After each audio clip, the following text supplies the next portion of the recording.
Kementerian Perindustrian mencatat kinerja industri manufaktur tetap tumbuh hingga kuartal 3 tahun 2022 dengan kenaikan hingga 4,88%.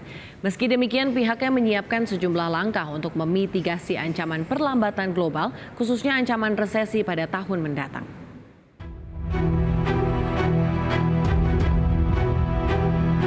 Menteri Perindustrian Agus Gumiwang Kartasasmita memastikan pihaknya melakukan sejumlah upaya dalam menekan dampak perlambatan ekonomi global, khususnya ancaman resesi. Bahkan saat ini pihaknya juga telah mengajak pelaku industri untuk memitigasi sejumlah langkah. Hal ini disebutkan Menperin penting dilakukan terlebih industri non-migas nasional pada kuartal ketiga tahun 2022 mencatat pertumbuhan lebih tinggi yakni 4,88% secara year on year jika dibandingkan dengan kuartal kedua tahun 2022 yang tercatat tumbuh 4,33%.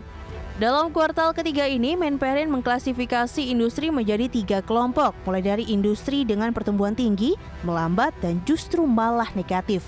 Di mana sejumlah sektor melaporkan pertumbuhan yang lebih baik seperti industri alat angkut, mesin, dan perlengkapan, serta elektronik yang didukung dengan adanya kebijakan pemerintah, khususnya relaksasi PPNBM.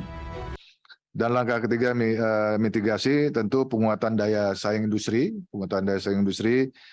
melalui kemudahan akses bahan baku, penguatan ekosistem usaha, dan penguatan sisi produksi.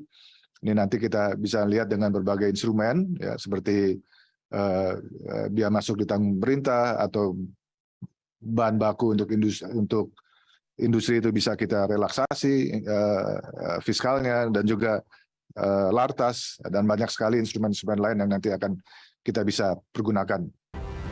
Di sisi lain, industri yang tumbuh tapi melambat dibandingkan kuartal sebelumnya seperti industri makanan dan minuman yang pertumbuhannya tak sesuai harapan lantaran penurunan permintaan di luar negeri.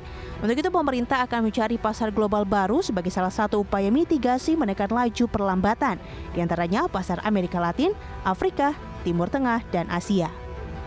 Dari Jakarta, Devin Mansyah, IDX Channel.